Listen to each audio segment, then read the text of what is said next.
Antes que nada, muy buenas tardes tengan todos ustedes. Quiero agradecer primeramente a Dios y a nuestras autoridades por este honor absolutamente inmerecido. Por un momento pensé en rehusarme, pero realmente el valor de esta muchacha me hizo cambiar de opinión.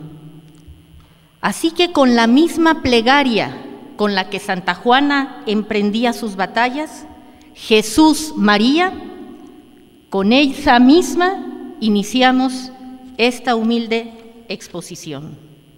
¿Quién fue Santa Juana de Arco? ¿Una hechicera, como la acusaron los ingleses? ¿Una heroína, como la han considerado los franceses? ¿O una santa, como la ha proclamado la Iglesia? Imposible resultaría analizar la vida de los santos si evadiéramos la luz que viene de arriba, la que verdaderamente ilumina. Solo con la ayuda de esta luz vertical y descendente, comprenderemos que la historia no se reduce simplemente a una explicación racional de los hechos humanos trascendentes, sino que por encima de ella se encuentra la metahistoria, la que dirige magistralmente la mano divina con el objeto de que sus designios inescrutables se cumplan. Vista así la historia, nos resultará fácil comprender que Dios se vale para la consecución de su obra salvífica de instrumentos, a veces los más humildes, ya sean hombres o mujeres en lo individual, o bien de pueblos enteros.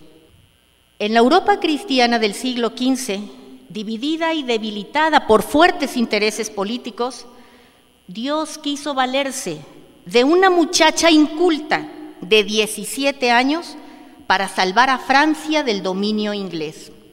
Personalmente, creo que ninguna corte o consejo real de aquella época o de la nuestra, por sesudo que fuera, hubiera optado por creer que una jovencita iletrada y que no sabía montar a caballo pudiera dar término a una guerra que llevaba 90 años entre las dos grandes potencias de la época, Francia e Inglaterra. Los hombres, repito, nunca hubieran decidido esto, pero Dios, que todo lo sabe, escogió a esta doncella para tan alta misión y para santificar su inocente alma en su corta existencia. Nos encontramos en el siglo XV y la guerra de 100 años entre Francia e Inglaterra representaba una gran herida para la Europa cristiana. La guerra de 100 años había dado inicio en 1340 debido a que los reyes de Inglaterra reclamaban para sí la corona de Francia por derecho de herencia, pues entre sus ancestros se hallaba sangre real francesa. Los reyes de Francia, por su parte, defendían como legítimo el derecho a gobernar sus tierras.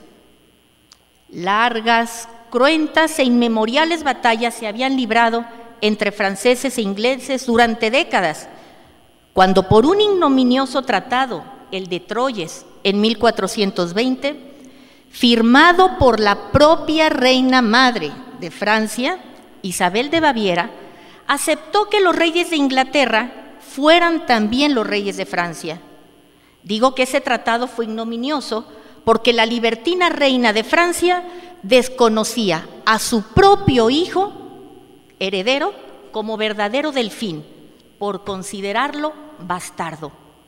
Carlos VII era el nombre de este delfín, quien a sus 19 años vivía recluido en un palacio temeroso de defender sus derechos reales ante la duda de ser hijo legítimo de Carlos VI. El pobre delfín vivía además dominado por intrigosos consejeros y apocado por su debilidad física y moral. Y aunque Carlos VII era el verdadero príncipe heredero, solo parte de Francia lo apoyaba y la otra mitad apoyaba a su primo, el duque de Borgoña, quien también reclamaba la corona francesa, pero mantenía astutas alianzas con los ingleses. Inglaterra, por su parte, consideraba rey a Enrique VI, también rey de Francia, por lo que cada vez aumentaba sus posiciones militares en territorio galo. En resumen, a principios del siglo XV, en Francia se encontraban tres fuerzas que pretendían la corona. Primero, la legítima, la de Carlos VII, también conocida como la de los Armagnacs. Segundo, la ambiciosa del duque de Borgoña, llamada de los Borgoñones. Y finalmente, la invasora, la de los ingleses, que querían a toda costa hacerse de Francia. ¿Cómo es que Santa Juana de Arco se inmiscuyó en esta compleja situación política que ya tenía 90 años sin poderse resolver? ¿Cómo es que una muchacha pueblerina y hogareña llegó a dirigir al ejército francés para llevarlo a la victoria? ¿Quién fue, pues, esta singular santa? Santa Juana de Arco fue uno de los 4 hijos del labrador Santiago de Arco y de su esposa Isabel Romé. Juana nació en la aldea de Domremy, Francia, en enero de 1412. Había crecido sana y fuerte como todas las niñas provincianas, escondida como cualquier niña de su condición, entre las labores del hilado en casa, del arado y del ganado. Vestida con la tradicional falda roja de su pueblo, pasaba días trabajando y jugando. Acostumbraba asistir a la capilla de su pueblo y a otra pequeña en medio del bosque. Y aunque era piadosa y caritativa, no había nada en ella que llamara especialmente la atención. Así de normal fue su vida, adolescente, a los ojos de los demás, pero en realidad, desde sus tiernos 13 años, un hecho extraordinario había estremecido su alma. En el huerto de su casa y en medio de una gran luz, se le apareció un venerable varón con alas, quien con voz amable le confesó ser San Miguel Arcángel. Le pidió a la niña que no temiera, pues venía de parte de Dios a anunciarle la encomienda de salvar a su pueblo, que más tarde se le aparecían Santa Margarita y Santa Catalina para ayudarle. El arcángel le pidió por el momento que fuera buena. Qué fortaleza la de esta niña, pues habiendo recibido semejante tarea, nada menos que del cielo, no lo comenta nadie, ni a sus padres, ni a los sacerdotes. Su alma forjada en la resiedumbre y en la discreción, conservaron multitud de visiones por años con varonil resolución. ¿Qué cambios se operaron en la vida de Santa Juana después de que sus santos se le aparecían con frecuencia? A los ojos de los demás, ninguno. Siguió siendo la aldeana trabajadora y hogareña. Es de suponer que frecuentaba más la iglesia o que buscase un poco más de recogimiento. Interiormente, por supuesto, se fueron dando cambios sustanciales, aunque paulatinos.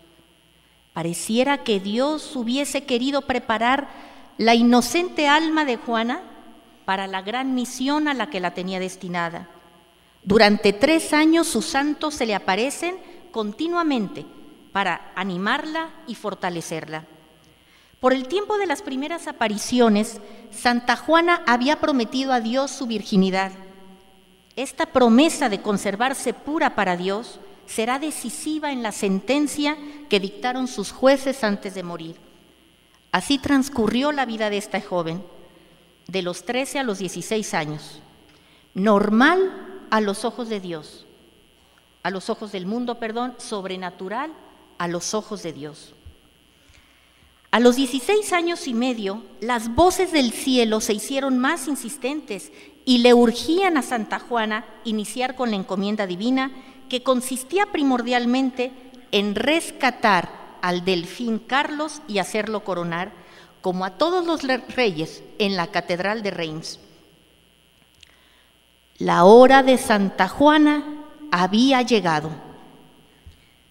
Lo primero a que la instaron sus voces fue a entrevistarse con un hombre importante, Baudricourt, quien sería quien la conduciría al delfín. Para poder arribar a la ciudad donde él vivía, la joven tuvo que ingeniárselas. El fracaso de su primera entrevista no desmoralizó a Santa Juana, quien, aunque inexperta en estos negocios, gozaba de un carácter voluntarioso y sobre todo era animada por sus voces. Para lograr la segunda entrevista con Baudricourt, Santa Juana ya no tenía pretextos para salir de su casa. Pobre niña, sin duda debió sufrir el difícil dilema de confesar a sus padres la encomienda divina con el riesgo de que la entorpecieran o de obedecer a Dios antes que a sus padres. Pues optó por esta última opción. Sin avisarles, Santa Juana sale de su amado hogar en 1428 para nunca más volver. Baudricourt nuevamente la despide sin creer en ella, pero sí sorprendido de ver a una muchacha tan segura, tan valerosa y tan insistente. Por tercera vez Santa Juana lo busca. Ella le urge que la envíe con el Delfín, pues le afirma que el ejército francés estaba sufriendo una grave derrota en Orleans. Baudricourt tampoco le cree. Días más tarde, cuando éste recibe la noticia de dicha derrota, quedó sorprendido del don profético de la joven y por fin decidió enviarla con el Delfín apoyada de un pequeño séquito. En este momento, Santa Juana cambia su falda roja por ropas masculinas y se corta el cabello para emprender su hazaña caballeresca. He querido entretenerme un poco en este episodio para que se observe cómo fue que una aldeana desconocida e iletrada irrumpe en los asuntos públicos hasta entrevistarse con el rey de una nación protagonista de la historia universal. La brevísima vida de Santa Juana puede dividirse en 3 fugaces pero intensos periodos. Primero, así le hemos querido llamar a estos periodos, el periodo de luz, el de su auge militar, de febrero a julio de 1429, el periodo de sombra, de decadencia, de agosto del 29 a marzo de 1430, y finalmente el periodo de tinieblas, de su juicio y de su muerte, de marzo de 1430 a mayo de 1431. Noten ustedes, fue fugaz. Apenas 2 años y 3 meses le bastó a Santa Juana de Arco en convertirse en una heroína de Francia y una santa grande en el cielo. Periodo de luz, 5 meses. Antes de proseguir, tomemos nota de algo.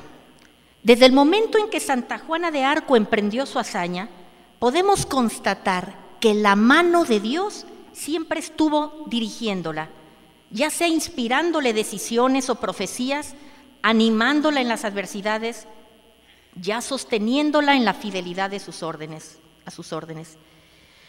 Santa Juana, antes de entrevistarse con el Delfín, le profetizó por una carta que, por cierto, ella dictaba, pues no sabía escribir, que al llegar al palacio ella lo identificaría personalmente.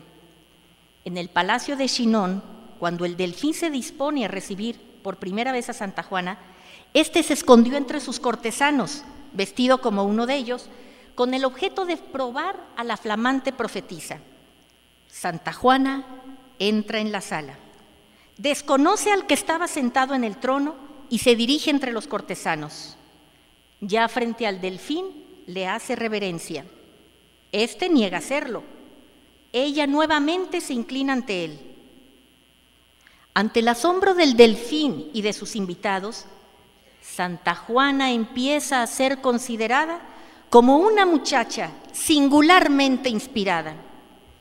El Delfín se convence de que la joven es verdaderamente enviada del cielo cuando ella, como señal divina, le descubre una íntima plegaria que él había hecho tiempo atrás en su oratorio privado, en la que le pedía a Dios le aclarase la verdad sobre su linaje. El joven heredero y el duque de Alençon, un noble militar y quien sería su fidelísimo compañero de armas, se quedaban atónitos ante la sabiduría y la libertad con la que la inculta joven hablaba de Francia. Decía ella: el reino es un feudo que viene a los reyes solo de Dios, de quien Carlos es siervo y lugarteniente. Que ahora que Francia, siendo corazón y columna de la cristiandad, corre tan grande peligro, es preciso que Carlos VII rinda su reino a Dios y a su vasallaje al Rey del Cielo. Antes de darle total credibilidad a Santa Juana y a sus peticiones, el Delfín la envía a la ciudad de Poitiers para que un grupo de doctores en teología y derecho la estudiaran y juzgaran si su misión era divina o de origen demoníaco. La comisión de teólogos declaró, escúchese bien, que nada se oponía a mirar como divina la misión de Santa Juana. Por segunda vez la juzgan y la sentencia fue de no rechazar a la doncella. Ahora sí, plenamente convencido de que Santa Juana era la doncella enviada del cielo para salvar a Francia y a su rey, el Delfín obsequia a la joven una armadura blanca y un caballo. Ella mandó a hacer un estandarte tal y como sus voces se lo pidieron, de finísima tela blanca con flores de lis bordados y esparcidas en todo él. Llevaba pintada la imagen de nuestro Señor, teniendo en su mano el globo del mundo y en cada lado 2 ángeles en actitud de adorar, con la inscripción Jesús María.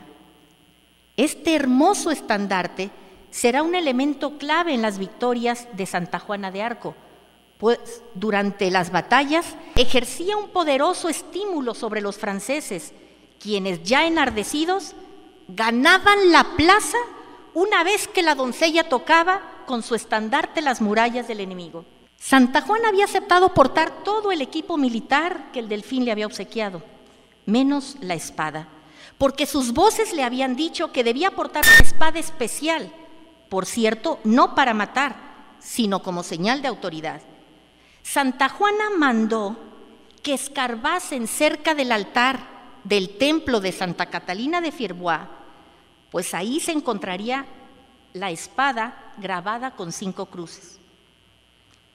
Efectivamente, ahí encontraron la espada que según la tradición perteneció al gran Carlos Martel, quien 7 siglos antes había detenido a los seguidores de la secta de Mahoma en Poitiers.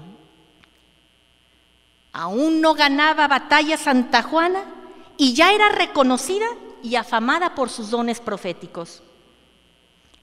Ahora sí, cual caballero cristiano, la santa guerrera emprendió su marcha hacia la importante ciudad de Orleans, no sin antes hacer que sus soldados se confesasen y escuchasen la Santa Misa. Antes de dar batalla, Santa Juana enviaba a sus enemigos una intimidación en la que les rogaba rendirse. Sus palabras eran firmes y elocuentes. Rendíos a la doncella enviada aquí de parte de Dios. Ella está aquí para reclamar los derechos de la sangre real. Dios, Rey del Cielo, así lo quiere y ordena. ¡Qué seguridad y autoridad de esta joven de apenas 17 años! Sin duda este extraordinario valor le venía de Dios, de quien siempre creyó ser su instrumento. Desde esta primera batalla en Orleans, que fue la más importante de sus victorias militares, Dios la guiaba, y ella confiaba totalmente en su providencia. En una ocasión los capitanes franceses cambiaron de estrategia sin avisarle a Santa Juana y ella molesta les contestó: los que me guían a mí son mucho más sabios. La defensa de Orleans estaba resultando difícil. Uno de esos días las voces le ordenan a Santa Juana ir a la batalla. Salta de su lecho y enseguida va a animar a sus soldados, quienes con redoblado esfuerzo ganan el fuerte y siguen aspirando a la victoria total. El 7 de mayo de 1429, luego de asistir a misa, Santa Juana anuncia a su capellán que ese día sería herida, pero que volvería a la batalla. Efectivamente, Una flecha le penetra arriba del pecho junto al hombro izquierdo y cae herida. Reposa poco rato y por más que sus compatriotas se niegan, ella insiste en que le ayuden a volver al campo de batalla. Por cierto, que cuyos pronósticos favorecían a los ingleses. Santa Juana se retira a orar. Vuelve con sus soldados. Los exhorta a dar el último asalto contra la fortaleza. ¡Ale, ale, vamos! Cuando el estandarte toque la muralla, todo será vuestro. Así fue. Los ingleses retrocedieron y los asaltantes penetraron la fortaleza. Orleans fue ganada para los franceses. Santa Juana, herida, volvía por el puente tal y como lo había profetizado. Las campanas repicaban al paso victorioso de la que desde entonces es conocida como la doncella de Orleans. Orleans constituye la primera y más brillante victoria de Santa Juana en su cortísima carrera militar. Sería magnífico poder hablar de cada una de sus batallas, de su valor, de su entrega, de su confianza en Dios, de sus bríos para arengar a los soldados, del respeto que éstos le guardaban y del aprecio que sentían por ella. Sería magnífico, repito, pero como el tiempo no lo permite, hagamos por lo tanto una obligada síntesis. Después del triunfo de Orleans, Santa Juana persuade al indolente Delfín de dirigirse a Reims para ser coronado y de paso retomar algunas ciudades para que le volviesen a rendir su vasallaje. Santa Juana y su creciente y voluntario ejército toman las ciudades de Jargeau, Mons, Beaugency, Patay, Auxerre, Troyes, Chalons y otras más. Los ingleses no podían creer que un ejército normalmente menor que el suyo y dirigido por una muchacha de 17 años pudiera propinarle tan sonadas derrotas, teniendo ellos tan distinguidos capitanes. Ya desde Orleans, los ingleses le habían endilgado a Santa Juana de Arco poderes demoníacos, mágicos o hechicerías como causa de sus victorias. El odio de los ingleses hacia Santa Juana crecía en la medida en que ésta les arrebataba ciudades para la causa del Delfín. Desde entonces los ingleses habían jurado quemarla. Santa Juana, por su parte, solo tenía una cosa en mente: coronar al rey como Dios se lo había pedido. Pues bien, el 17 de julio de 1429, en la Catedral de Reims, Carlos VII es coronado ante los vítores de su pueblo. Qué satisfacción debió haber sentido Santa Juana luego de haber sido coronado su rey, pues tiempo atrás, en Poitiers, ella había dicho: en verdad, eso fue para lo que yo nací. Así las cosas, pareciera que Santa Juana de Arco ya había consumado la encomienda divina. Así lo creyó también ella, por lo que le pidió al rey volver a su casa, a la hogareña y apacible vida de su pueblo natal. Carlos VII se lo negó, porque para entonces Santa Juana ya le significaba mucho más, nada menos que el instrumento divino a su servicio. ¿Y las voces del cielo qué le decían a Santa Juana? ¿Siguieron animándola y dirigiéndola paso a paso como hasta entonces lo habían hecho? La vida militar de la doncella va a continuar, sí, pero sin la dirección de las voces. Santa Juana ya solo escuchará de ellas consejos no para lo militar, sino solo para el beneficio de su alma. Así que lo que decidió en adelante, concerniente a la guerra, salió de ella misma. El historiador Hilaire Belloc explica esta situación diciendo que ya no había decretos superiores allí donde bastaba la prudencia humana. Podemos decir, sin embargo, que aunque Santa Juana de Arco decidiera libremente sobre sus actos, no escapaban a la mano divina, que respetando siempre nuestro libre albedrío, conduce el curso de la historia según sus inescrutables designios. Así continuó la vida de la joven heroína, que ya contaba con 18 años, deseando ganar París para el rey. Como no queriendo Carlos VII, acepta que la doncella de Orleans y un pequeño ejército se dirijan a París. A su paso, los franceses toman las ciudades de Soissons, Provence, Senlis, Beauvais, Compiègne. Pero en Beauvais, el único que se había enojado por el triunfo de la doncella fue el obispo de la ciudad, Pedro Cauchon, quien como aliado de los ingleses compartía el odio y el rencor hacia la doncella. Meses más tarde, este obispo de triste memoria se convertirá en el verdugo intelectual y moral de Santa Juana de Arco. Santa Juana y el duque de Alençon se preparan desde Saint-Denis para asaltar las murallas de París. Santa Juana, como siempre, se esfuerza por ganar fosos y por animar a sus soldados, pero el menguado ejército francés no hace mella en las murallas, en la resistencia inglesa. Para empeorar las cosas, la doncella es herida en el muslo y contra su voluntad la alejan del campo de batalla. Prácticamente con esta amarga derrota, Santa Juana concluye su acción militar. Desilusionada además por el poco interés que Carlos VII mostraba para la causa de Francia y que tan brillantemente ella había iniciado.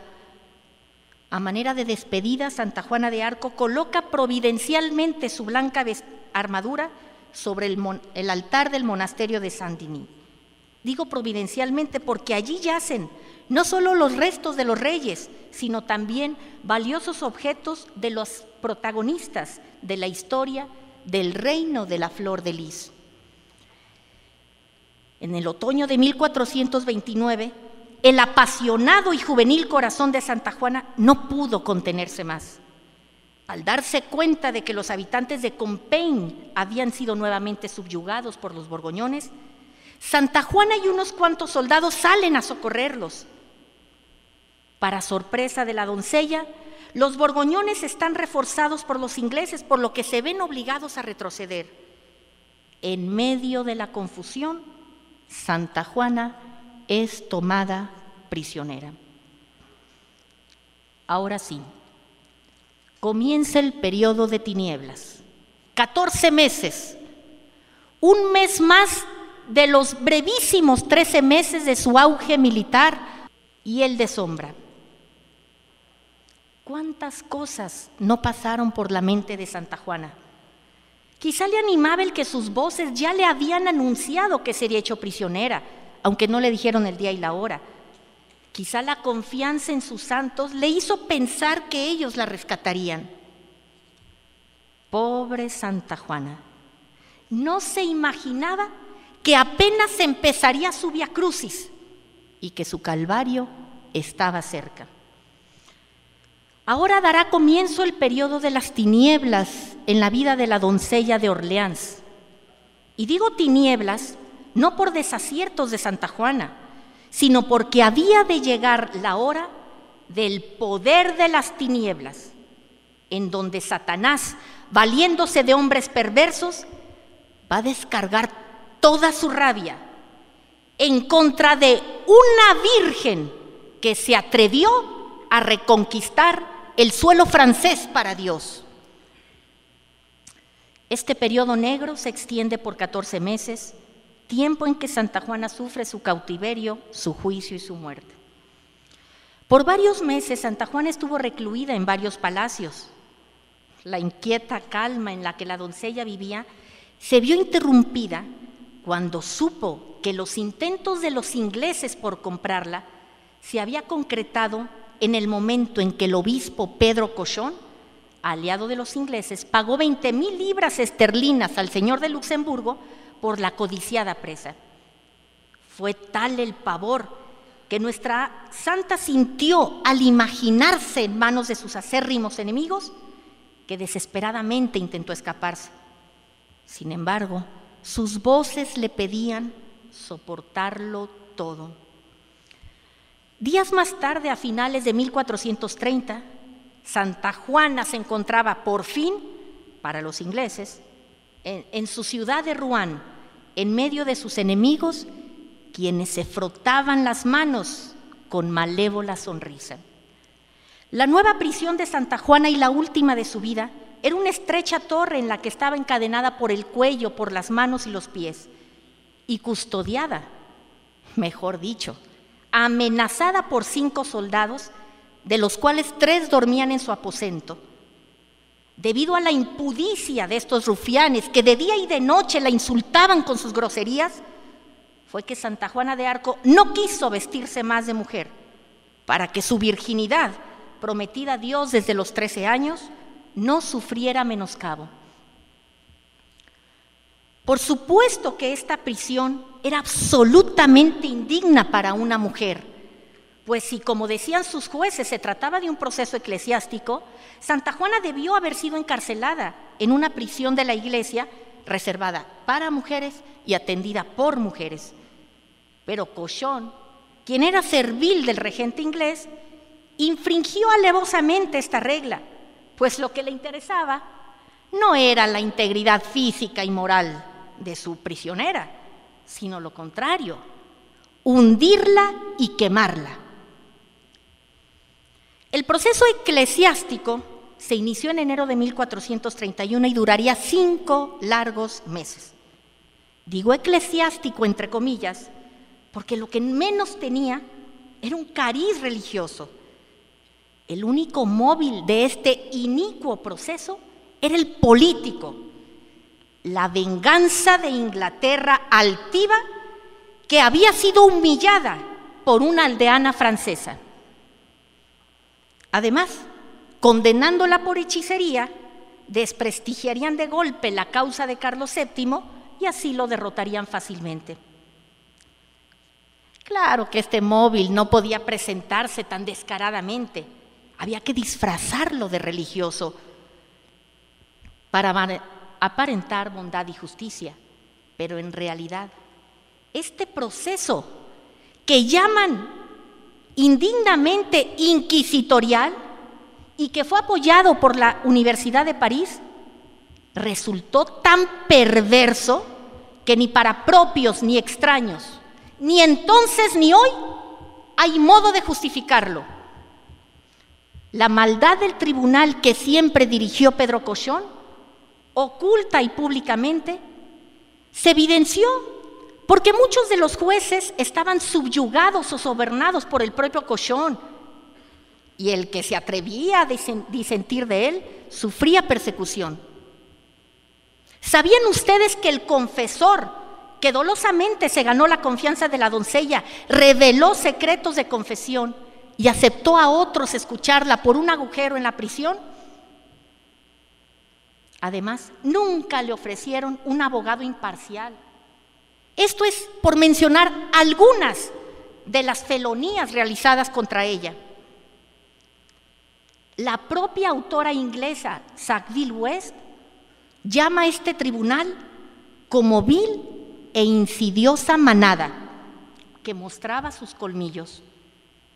Y ella misma añade que conocer a los participantes de este tribunal provoca un estremecimiento de horror y de desprecio. ¿Acaso no les recuerda a ustedes este juicio a otro llevado a cabo hace 2000 años por el Sanedrín? El extenuante proceso, que constó de 42 sesiones públicas, se caracterizó por excesivas preguntas, muchas de ellas ajenas a las acusaciones, con el único objeto de hacer confundir a Santa Juana y lograr contradicciones en sus respuestas. Sin embargo, fue Santa Juana quien más bien impresionaba a sus jueces por la invariable honradez de ellas, por la seguridad con la que hablaba y por la sagacidad que en ocasiones mostró. Como por ejemplo cuando le preguntaban si Santa Margarita hablaba inglés y ella responde: ¿por qué iba a hablar inglés si no estaba de parte de ellos? O cuando le preguntaban también que si cuando en las apariciones San Miguel se presentaba desnudo, y decía ella: ¿creéis que Dios no tiene con qué vestirlo? También le preguntaron que si las dos santas odiaban a los ingleses, y ella respondía: ellas aman lo que Dios ama y hacen lo que Dios quiere. Pero esta sagacidad, que para sus detractores era altanería, lo único que provocó fue aumentar la cólera de sus jueces, que tuvieron que recurrir a su malicia para inculparla. Ante la impotencia de encontrarla endemoniada, la llamaron hereje, porque al obedecer más a sus voces, obedecían más a la iglesia triunfante que a la iglesia militante que ellos indignamente representaban. La llamaron orgullosa y soberbia, por insistir que Dios la había escogido para salvar a Francia. La llamaron hechicera, porque daba poderes mágicos a su estandarte para obtener sus victorias. Como prueba de esta insidia, escúchese con atención lo que el primer artículo del acta de acusación decía sobre ella: que la mujer comúnmente llamada Jeanne la Pucelle debe ser denunciada y declarada hechicera, adivinadora, pseudoprofetisa, invocadora de espíritus malignos, conspiradora, supersticiosa, implicada en la práctica de la magia, infiel a nuestra fe católica, cismática, descarriada, sacrílega, idólatra, apóstata, dañina y maldita, blasfema contra Dios y sus santos, escandalosa, sediciosa, perturbadora de la paz, incitadora de la guerra, cruel y ávida de sangre humana, incitadora a la matanza, habiendo completa y vergonzosamente abandonado la decencia de su propio sexo e inmodestamente adoptado las vestiduras y costumbres de un hombre de armas, traidora a las leyes humanas y divinas, seductora de príncipes y plebeyos, haber aceptado ser adorada personalmente, dando sus ropas a besar, herética, sospechosa de herejía, y que debía ser castigada y corregida de acuerdo con las leyes canónicas y divinas. ¿Alguno de ustedes acaso puede dudar del odio inglés hacia la heroína francesa? Las amenazas que el tribunal lanzó en contra de Santa Juana y sus falsas promesas la obligaron a firmar una retractación de lo que meses antes ella había afirmado. Pero días más tarde, armada de valor, confiesa su arrepentimiento por ello. Con esta valiente confesión, Santa Juana firmó su sentencia. El 30 de mayo de 1431, muy tempranito, 2 monjes avisaron a nuestra santa la forma como debía de morir. La atemorizada doncella se horrorizó por el hecho de que las llamas descubriesen su casto cuerpo a la vista de la multitud. Al entrar el obispo Cochón a la prisión, Santa Juana, con el rostro desencajado, le dijo: obispo, muero por vuestra causa. Por última vez en su vida y después de meses de haberle sido negada la comunión, Santa Juana se confiesa y con abundantes lágrimas recibe la sagrada hostia. Podríamos preguntarnos, ¿acaso la Iglesia permite darle la comunión a una bruja, como la llamaban los ingleses? Vestida con una túnica blanca y escoltada por los monjes, Santa Juana, como una oveja entre una jauría rabiosa y abandonada por el ingrato Carlos VII,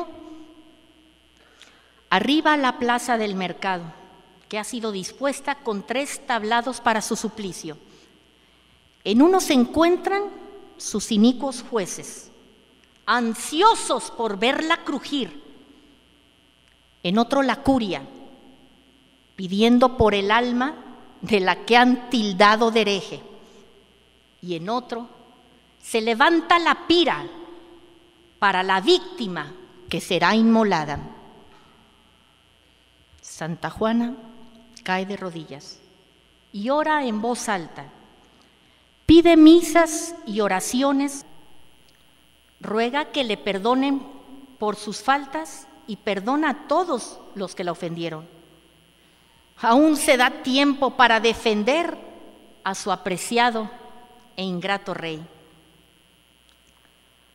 Ni los propios jueces pudieron contener el llanto ante tan conmovedora escena. Pidió finalmente que le llevaran ante sí un crucifijo. Mirándolo fijamente, en medio de las llamas, gritó sus últimas palabras: Jesús, Jesús, Jesús. El crepitar del fuego parecía el grito jactancioso del triunfo del poder de las tinieblas por haber arrojado al abismo a la heroína francesa. Pero instantáneamente la justicia divina hizo ver a propios y a extraños que aquella doncella predilecta era tan pura de cuerpo como de alma. De entre las llamas un testigo vio elevarse una paloma blanca. El pobre hombre tardó horas para volver en sí. El secretario del rey inglés, John Thiessard, gritaba espantado: ¡hemos quemado una santa! El verdugo corrió con los hermanos predicadores a confesarles que se había condenado por haber quemado esta doncella. Estaba convencido de que era una santa, porque por más aceite y azufre que había empleado para destruir el corazón de Santa Juana, este se conservó íntegro. Más tarde la justicia divina se volvió hacia alguno de los jueces cuyas muertes reflejan la santa ira de Dios. El perverso Cochon, que después de excomulgado fue aborrecido igualmente por amigos y enemigos, murió repentinamente mientras lo afeitaban. También repentinamente murió su perverso confesor, Loiseleur. Estivé murió ahogado en inmundas cloacas. Midi fue atacado por la lepra, etc. Y en cuanto al enemigo político de Santa Juana, después de varios años y tal como ella lo había profetizado, Inglaterra fue expulsada del suelo francés, quedando toda Francia para los franceses. 25 años después, a instancias del rey Carlos VII y con anuencia del Papa Calixto III, fue examinado el proceso contra Juana de Arco y fue declarado, escúchese bien, nulo e inicuo. Fue rehabilitada por la Iglesia y canonizada por Benedicto XV el 17 de mayo de 1920. ¿Qué importa que las cenizas de Santa Juana de Arco hayan corrido por las aguas del río Sena? Los ingleses estaban tan obcecados en su odio contra la doncella de Orleans que arrojaron sus cenizas al río para que no quedaran rastros de ella, que luego pudieran venerar como reliquias. Pobres inocentes incrédulos, la sangre de mártires es semilla de cristianos. La sangre inocente de Santa Juana, aunque petrificada, abonó la campiña francesa y purificó sus aires. Por toda la Francia católica, en cada hogar, en cada plaza, en cada altar, no falta la figura señera de esta santa que no solo logró expulsar al extranjero invasor, sino además unificar todos los deudos franceses en un solo ideal, el de la monarquía cristiana, bajo un concepto de nación en el que la fe y la patria se hermanan. Dios desde la eternidad había puesto su mirada en una niña, la más humilde, la más obediente, la más arrojada y la más confiada en su divina providencia, para salvar no solo a Francia, sino con ella a la cristiandad. Yo les pregunto, de haber caído Francia en manos ingleses, ¿habría subsistido sólido el catolicismo en el siguiente siglo, en el XVI, cuando el luteranismo y el anglicanismo devastaron tantos pueblos secularmente católicos? Sea pues esta heroína, mártir y santa francesa, una evidencia para los racionalistas de que sí existen designios divinos más poderosos que los humanos. Si este extraordinario modelo, como los otros que nuestros distinguidos expositores nos han presentado, si estos modelos no nos mueven a emularlos, entonces esas vidas extraordinarias han sido estériles. Porque este foro no es para la retórica, para la palabrería, para el adorno. Este foro se ha hecho con la finalidad de que todos los aquí presentes salgamos convencidos de por lo menos intentar emular a estas grandes personalidades. Santa Juana de Arco es un modelo para los varones, para los hombres, para enseñarles que si una muchacha de 17 años pudo salvar a su patria, ellos también pueden encauzar su voluntad firme a los altos valores del espíritu. También es un modelo para nosotras, las mujeres modernas, para enseñarnos que nacimos para algo más que para adorno, que con una voluntad cristianamente formada podemos vivir para causas verdaderamente nobles y elevadas. Santa Juana, muchachos y muchachas, es un modelo para nuestros jóvenes mexicanos, tan tristemente abatidos muchos de ellos por la comodidad y por la vida placentera. Santa Juana es un modelo, damas y caballeros, para todos nosotros. Levantemos el fuego, el vuelo de este fango que nos adormece, que nos empequeñece. Estudiemos, trabajemos y recemos con la entrega con que Santa Juana lo hacía, con la fidelidad con la que Santa Juana obedecía, con la piedad con la que Santa Juana rezaba, con la confianza con la que Santa Juana esperaba en Dios, con la virilidad con la que Santa Juana emprendía sus batallas. Amigos todos, aquí está el modelo. A nosotros nos toca seguirlo.